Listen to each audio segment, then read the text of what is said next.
On a seam. Lots of good stuff coming your way on this episode of Sports Path. We have volleyball, soccer, and football highlights to get to you, and an all-new segment where we hear from your Fab Four activities directors. Will Montage High football and North St. Paul volleyball team remain undefeated? We'll have that answer for you coming up on Sports Path.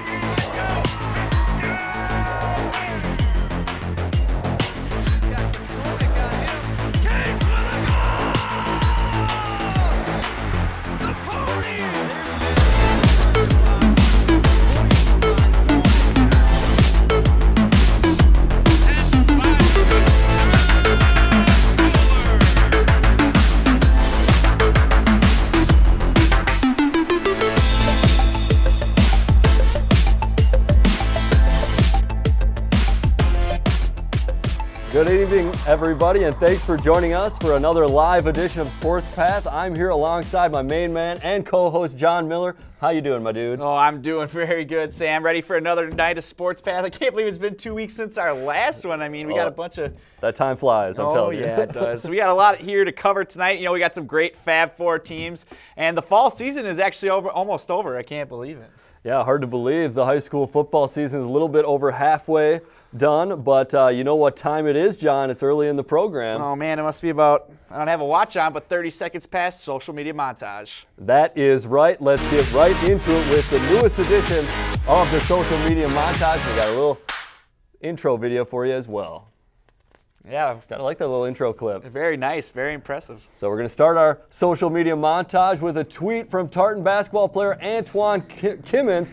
Colleges are on the lookout for star high school athletes, and Antoine is one of them, having an unofficial visit at Utah State. With the basketball season just around the corner, looks like Tartan might be another team to beat in the Metro East, as they have been for the past couple of years. Yeah, they're definitely going to need some people to step up, especially with the huge loss of Jordan Horn, who's now playing D1 basketball up at Siena in New York.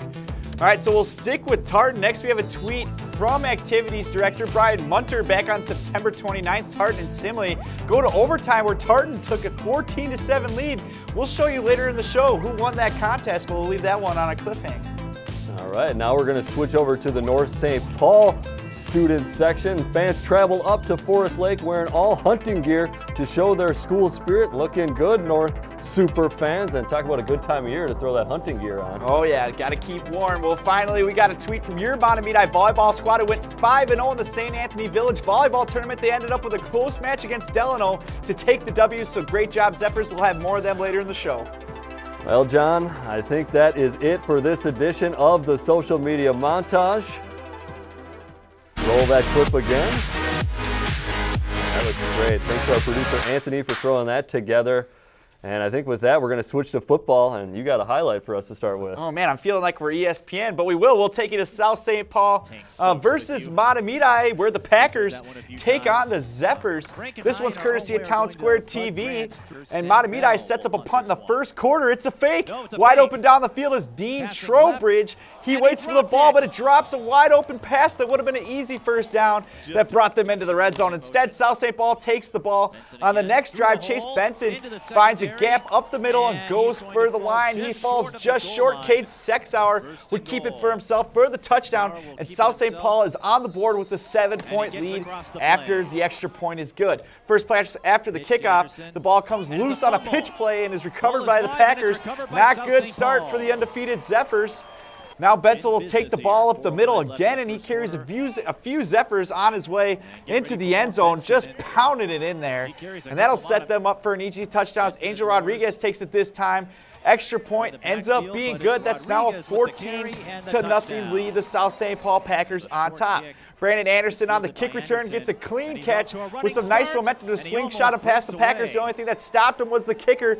Otherwise, that would have been a great touchdown drive maybe, but no score on that drive, so it's a score of 14-0.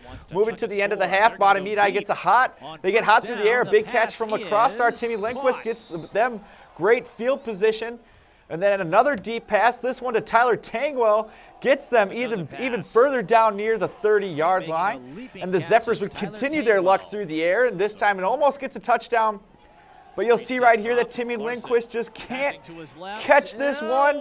Ball just hits the ground.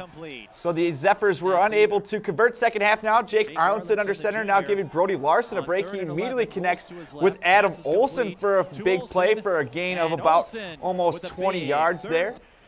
And then he gets the Packers to jump. It's a fresh play, but the Packers don't need it as Brandon Anderson breaks through the line for a gain of about another 20 yards. And then going deep through the air, Timmy Lindquist getting it done on the football field in the fall, on the cross field in the spring. That's a touchdown, but the Zephyrs are still trailing 14-17, or 14-7. Rodriguez gets in for the Packers late in the fourth for a 21-7 lead after the free point. So not looking good here for the Zephyrs towards the end of the game, but 4 empty downs gives the ball right back to the Packers. Rodriguez with another huge run, dragging the Zephyrs along with them. And another touchdown from Sexauer will eventually make it 27-7. No good on the extra point here, as he just follows those big-bodied linemen to get through into the end zone. But as I said, no point on the extra point. Adam Olson gets it for the Zephyrs, about 1:09 to go, but that isn't enough for a tight matchup. The Packers had Matamidi, their first loss of the season, with the win. That is a 27-13 final score, but good things still going on in Matamidi football. I'm kidding. And with that, we'll take a look at the Suburban Gray standings. And you see Matamidi currently sits at 2-1 in conference, 4-1 overall after that loss you just saw to South St. Paul. But running back Brandon Anderson doing a great job for the Zephyrs, 122 yards per game to go with 9 touchdowns on the year. Then we'll look at Tartan. They are 1-2 in conference, 2-3 overall. They got that first conference victory in a crazy game last Friday against Simley that went into overtime. Tartan scored first, but Simley responded, decided to go for 2 to win it, and were stopped by the Tartan defense. So nice job there by Tartan. Yeah, we'll definitely be hearing about them maybe later on in the show. Did I just give some clues away? I don't know. But let's take a look at the Suburban Gold standings. Not much to see here if you're the North St. Paul fan. The Polars are currently sitting at 0-5 on the year. Very surprising. The Polars actually moved to a smaller and weaker conference, but they are yet to have a win. They played a very bad Forest Lake team last week and got destroyed 34-20. Let's hope they can turn their season around as they take on Spring Lake Park on Friday. Looks like they'll have a good chance to do so, but we're going to get into more highlights. This is from when White Bear took on Stillwater. Both teams 0-3. White Bear having a tough time so far this year, but it's the 100th meeting between these two schools. And with those two similar records, it could be anybody's game. Bears get the scoring started first as Zach Griebel gets in. They'll mix the extra point, but it's a 6-0 game. Stillwater will respond in kind. Matt Crowell finishing off the drive. The Ponies are going to miss their point after as well, so 6-6 game in the second quarter. White Bear Lake now trying to respond, but instead the Ponies find a pot of gold. That is a fumble. Cody Vensky scoops up that pot of gold and rides the Rainbow Road all the way into touchdown town to give Stillwater the 12-6 lead. But now back and forth we go. Bears respond with the big gainer. Alec Akins on the receiving end of that one. That is the setup for quarterback Danny Lyons. He gets in, finishes the job. Bears convert their extra point to take a 13-12 lead going into the half. But Stillwater starts the second half strong. Mark Retker keeps rolling and rolling. Finds Cooper Urey for the short yardage strike. 18-13 Stillwater. Fast forward, less than 6 minutes left in regulation. White Bear has scored. We're getting to it now. Ponies are trailing 19-18 at this point. And Retker turns and hands the ball to Crowell, but wait, reverse. Cooper Urey gets it in his hands and runs it right down the sideline to the house to make it a 24-19 game. On the 2-point conversion, Retker keeps it himself, barely makes it, but catches the corner of the end zone. We'll see right here for the 7-point lead for the Ponies. They will take that lead at 26-19. White Bear Lake one last chance, but the ball batted down as the Ponies have it covered like Jake from State Farm. And Stillwater will get win number 1 with the 26-19 victory over the Bears. And that game and those highlights came courtesy of Valley Access TV in Stillwater. Yeah, we've been calling a lot of Stillwater games. You know, that was going to be a tough game. We've watched White Bear Lake, and unfortunately, White Bear Lake doesn't come out with a victory if you're an SEC sports fan. So let's take a look at those Metro East standings. It's a very tough conference. Former Viking and current Cretin-Durham Hall coach Brooks Bollinger has his team leading the conference with an undefeated conference record of 3-0. They capped off their third conference win with an absolute butt-kicking to East Ridge, which was 43-7. Now, if you direct your eyes to the bottom of the screen, that's where you'll find White Bear Lake. They've been a staple down there for the last few years. They haven't won a game dating back to 2015. White Bear had a good chance, you know, as we just showed, to beat Stillwater, but they had the lead, but we're just unable to get things going there at the end, and Stillwater gets the win, Sam. That they do. All right, so enough with football. Let's get over to some girls soccer first. We head over to South St. Paul, courtesy of Town Square Television, as the Packers take on the Titans. Yeah, thank you, Town Square. And we're going to see the first goal come from Roxy Feldman for South St. Paul. She heads a long shot right past the goalie for that 1-goal lead. Kim Squirra nets the second one. The senior twins on the board. That's a 2-goal lead for the Packer. It's 2-0. Packers, I should say. The third goal will come on a corner kick. That's McKenna Deering. She gets a hold of it and gets on the scoreboard for that 3-goal lead. We'll take a look at it right here. Corner kick. Meter has saved a couple from going in. And the finish, real nice. So 3-0 now. And Feldman gets past some defenders, goes near side, and slots it past the goalie to make it 4-0. Feldman makes it a hat trick with another goal, beating some more defenders, and that would make it a 5-0 game. Nice finish from Miss Roxy Feldman out of South St. Paul. Tartan finally gets on the board. Their one and only goal coming from Zoe Colshaw-Klein. We'll take a look at it right here. Good instincts from Colshaw-Klein as she puts it into the back of the net. But your final score would be 9-1. Tartan drops yet another game. That would be their 13th straight loss, losing to a strong South St. Paul team. Yeah, let's take a look at those Metro East standings. Well, Bonamedi and Hill Murray's big matchup last night ended up in a 0-0 tie, so both teams still share the top spot in the standings and will most likely have co-champs this year in the Metro East. So way to go, Zephyrs. North and Tartan continue to struggle this year, but the Polars picked up their first win on the season in a thriller against South St. Paul, 3-2. Now let's head over to the Suburban East, where we see White Bears sitting alone atop the conference after winning their big showdown against Stillwater last night, 4-2. Claire Odemark and Kayla Anderson continue to light up the score sheet, combining for 31 goals so far this season. The Bears look to wrap up the Suburban East title tomorrow night against Park of Cottage Grove. Well, I think that is it for girls soccer, and we are going to switch right to boys right now. And John, you got highlights for us. Yeah, let's go to St. Thomas, North, where they're taking on St. Thomas. St. Thomas defeated our Tartan Titans a couple weeks ago, 10-0. Now back at it. Kirby Larson comes up with a big stop for a real scoring chance from a developing in the first half. He comes out to stop the ball before St. Thomas can get a handle on it. The importance of the ball to clear the ball becomes relevant later in the first half when a header from the Polars doesn't get the ball far enough out of the zone. Nikita Zoltak eventually gets a foot on it to deflect a shot right into the net, and it's a 1-0 game. Zhang Tao comes up with a big defensive move, blocking a pass from getting over to Amon Bird, and that's how you clear the ball. They probably wished they did that on their last goal. So a long throw-in chance for the Polars here, where North gets a head on it, but the headers goes wide of the goal and out of bounds. Still 1-0 Cadets. Now North's best chance yet. Kenlove Solon gets the ball, dribbles around the few defenders, and he gets a shot off, but just a couple feet wide. Polars were close to tying it up right there. Another long throw-in attempt. This one from the other side. Goalie falls on it to keep it through. And it's still 1-0. Then a shot from Amon Bird goes off the hand of a North player right in front of the goal. Penalty shot is called, and the Cadets have a chance to make it a 2-goal game. Alex Zabanakis against Kirby Larson, one-on-one. Here it is. The kick is good. Zabanakis caught Larson going in the wrong direction, and he goes top left to make it 2-0 game. With no action in the second half, that would be your final score. St. Thomas 2, North 0, and the Cadets blank the Polars for yet another win in the Metro East as North continues to miss Busquets Judy and Player of the Year Otte Clairmond. That was a big game. Unfortunate for the Polars, they couldn't get the win there. But we're going to switch to our next highlight. This one coming courtesy of Town Square TV once again. This is the 50th anniversary of South St. Paul soccer, so kind of special there. This is from when they took on Tartan, and things get started early for South St. Paul. Austin Cunnin on the long free kick, just a little too high for the goaltender, and Cunnin knows to celebrate that one. Nice job. This one off the rebound, Emmanuel Bonilla swoops in, gets the rebound, sneaks it past the goalie to make it 2-0. Then Adam Burke gets the ball on a centering pass, just him and the goalie. That would make it 3-0 Packers.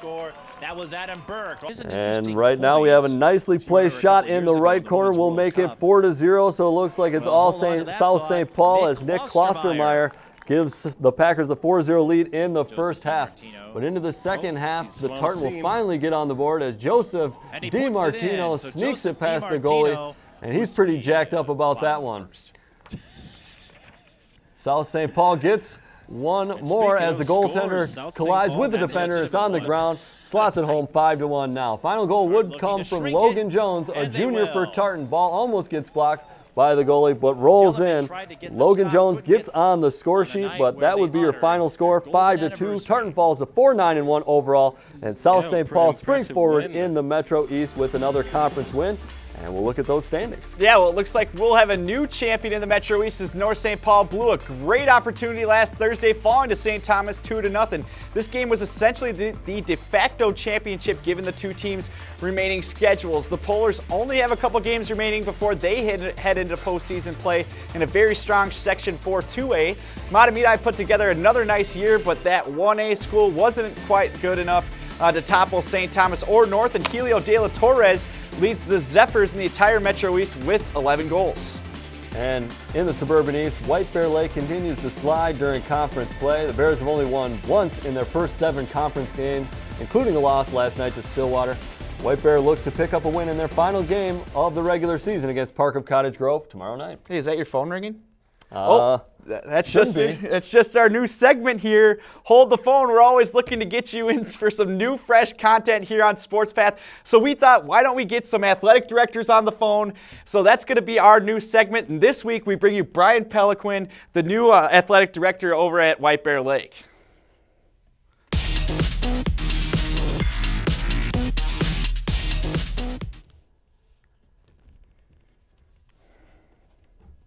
And as you mentioned, we have on the phone Brian Peliquin, the new activities director at White Bear Lake High School. So let's get right into it. With the fall season coming up, Brian, and that's coming to an end shortly, your first sports season as the activity director, how is the new job going at White Bear Lake? The job overall is going really well. I got to jump in feet first right away this summer, which was nice because it allowed me to get into the job a little bit before school started.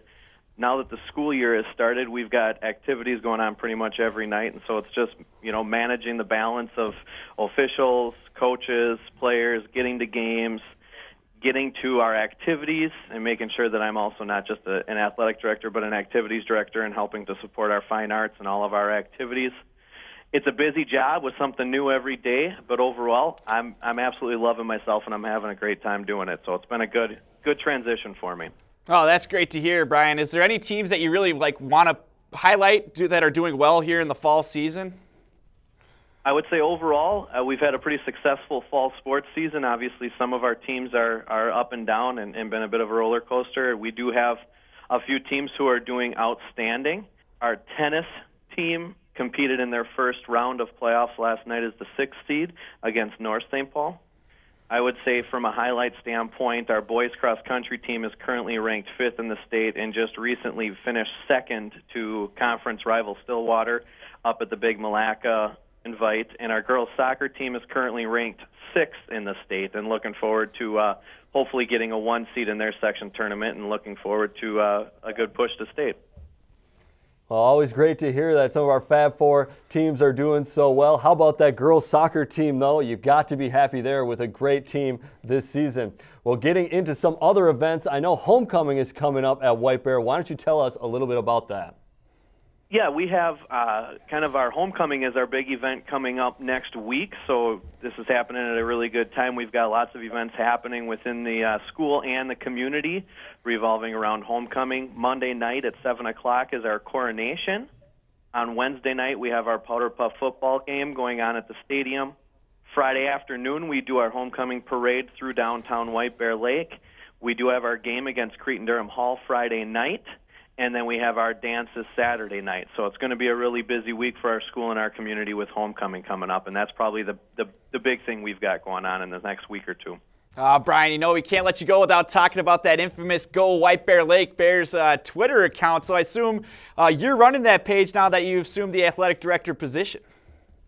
Well, you're giving away trade secrets, but yes, that Twitter handle, when I transitioned into the job, Tim and I had a discussion about how to do that moving forward, and he had a very solid Twitter presence in the White Bear Lake community, and we figured everything that was coming out of our office was going through that Twitter handle. So rather than try to start over and do re-promotions and things on signs and signatures, that it would be just best for me to take over that Twitter handle. And so I have done that, and I am behind that and trying to fill big shoes with him because I know he did a lot with his Twitter. Well, Brian, we also noticed that you don't even have a profile picture on that Twitter account. What is up with that? Can we expect to see one in the near future?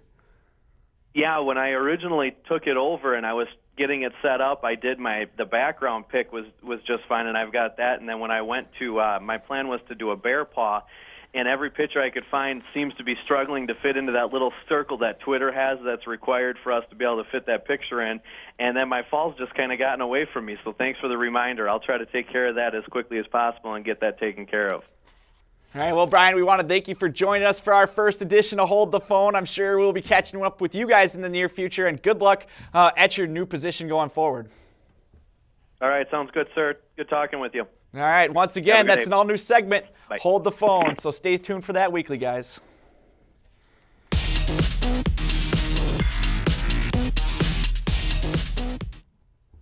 All right, well, let's get right back into some highlights. This time we are doing some volleyball, starting with the Polars as they take on the Mustangs from Mounds View in what should be an easy matchup. Right, Sam? Yeah, you'd think that. Take a look at those records. North coming in this one undefeated 10-0. Mounds View with the 8-5 record, and North got things started on the right foot, coming out with a commanding 8-0 lead after a spike is unable to be handled by the Mustangs. Polars will continue their firepower with the service ace, giving the Polars a 9-0 lead. This one looks like it might be over already. North ends it with a big spike. They dig up the ball, but it's tipped at the net again by the Polars, and Mounds View doesn't know who has it. Some miscommunication leads to the point, and the Polars will take that first set 25-13. Dominant performance by North right there in that first set. In the second set, Mounds View takes the early lead, but they lose their steam as the kill has too much power and goes out the back of the court. We're tied at 7. Polars go on an impressive run, fueled by some mistakes from Mounds View. Another spike goes out of bounds for a 19-9 North lead. It's hard to realize that they were losing this set at one point. Now North eventually takes it, even after Mounds View creeps up to 20 points. It's a 25-20 win on a spike by Rodriguez. It's blocked out of bounds, so North has the first 2 sets, but they look a little shaky in the beginning of that second set. So let's see how things happen here in the third. You see it's 15-14 there in the third, a little bit closer. And Mounds View ties it at 15 with that kill right there. Polars slip under the net trying to return a serve, so the Mustangs get a 1-point lead after that violation. Then Stenman sets the ball to no one on the far side for set point, so the Mustangs don't slow down and take set number 3 after some slip-ups from the Polars. So first 2 go North's way, then that third one surprisingly going to Mounds View. Close again in the fourth set. Mounds View ties it at 7 with a kill that drops just in bounds. And we'll take a look as 2 Mustangs tower over the net for a huge block, giving them an 18-11 lead. Their biggest lead of the fourth set. Polars struggling to hold their ground as the undefeated squad. Polars have a big block to go ahead 20-19 right there. Match point at the end of the fourth set, but Jade Fullerton has a huge slam for the Mustangs to tie it up at 24. Fullerton all alone with another big block. She single-handedly springs the Mustangs forward to the 5th set with that winner right there. Polars look dominant in the opening 2, but have been losing some teams since.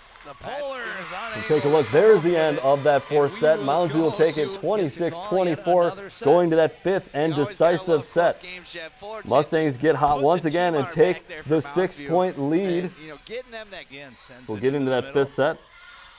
Actually, this is first where they tie it at 4 to make it 4-4 there at the start of the 5th and deciding set. This is where they get out to the big lead, making it 9-4 right there. For match point, a big kill sneaks just inside the line, and Mounds View Mustangs take down the undefeated North St. Paul Polars. The Polars looked great in those first 2 sets, but after losing the third, I think the nerves just kind of got to them. They weren't the same. They saw that the loss might be coming. Mounds View just out there having fun. Nothing to lose, and they end up stunning the Polars. You got to wonder about that 5th set where it's only to 15. If the Polars, maybe if they could have got it to 25, would have had a chance to come back as they started slow in those last couple 3. But boy, big win there for Mounds View, and the Polars getting upset. Oh yeah, definitely. North has a great team, but that wouldn't stop them as they went on to beat Hill Murray the next day. But let's take you to Matamidi, where the Matamidi Zephyrs were taking on the White Bear Lake Bears. The second time in a week for these two. They played in the tournament on Saturday, and Matamidi won that match. We started out with Kendra Hansen getting the point, and then a spike from the Bears goes way out of bounds for set point. They dropped the first one, 25-16 to the Zephyrs. And now we'll take you to the second set where the Bears would go up 19-15 with a hit from McKenna Kroska. That one just eking its way over the net. And it stays close till the end here. Serve gets returned to the net and a big reach for Kennedy Cheetah. That ties the set score at 1 set apiece. So this is already setting up for a great match. And the Zephyrs will take the third handily as set point drops on the White Bear side of the net. So the Zephyrs go up 2-1 going into the 4th. Bears get to an early 7-2 lead in the 4th set here with a great spike. How does Matamidi answer back? Leads 15-14 now after a great spike from Hansen, as she's just always dominant. One of the best players in the state, an absolute treat to watch. So huge hit for match point here as the students storm the court.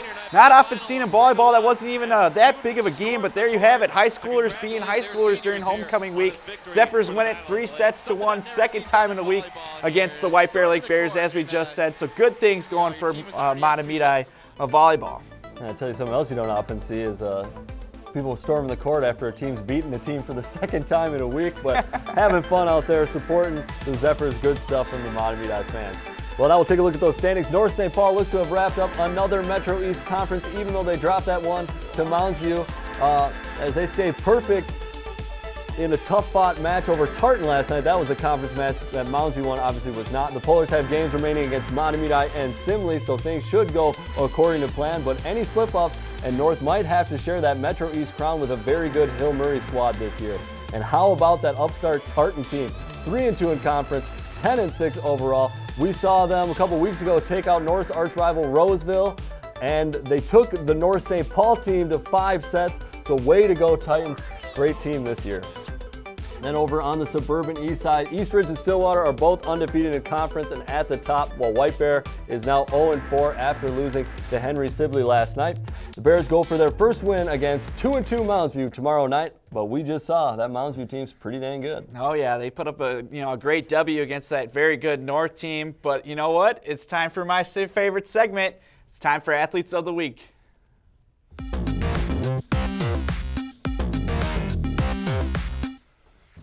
Well, as you can see, a sweet new intro on your television screen that our producer made, but let's get right into it. For my female athlete of the week, I have to go with Kendra Hansen, junior volleyball player from Matamidi. This is the second time she won it. She won it last year as well as a sophomore. Hansen had 17 kills in that win over White Bear Lake that we just showed you on Monday.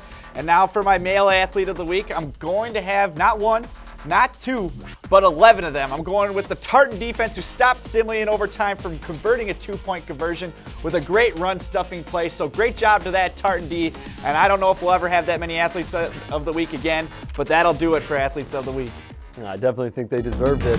Nice call, John, on giving it to that whole defense that stepped up to stop that 2-point conversion and give Tartan that win. Yeah, sometimes it's just a whole team effort, Sam, and you got to love a team coming together and winning the game. All right, well, that should pretty much do it for us. Got a few upcoming broadcasts. Check your schedule. Check in with us. Our next episode of Sports Path will be on October 18th.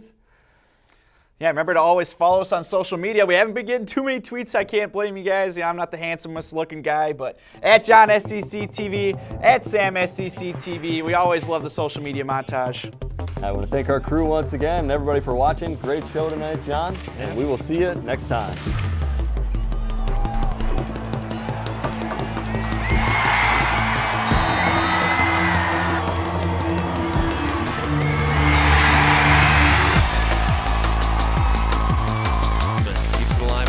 Matamidi for Paul, then across for Hansen. Great dig by Carpenter. Carpenter serves for the Bears.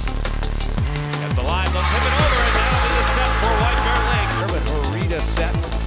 That one lands in. Packer plays it up. Sander for the tip. And Stedman able to get on the board with a kill. Matamidi wants to check the score. They're going to go deep on first down. The pass is caught.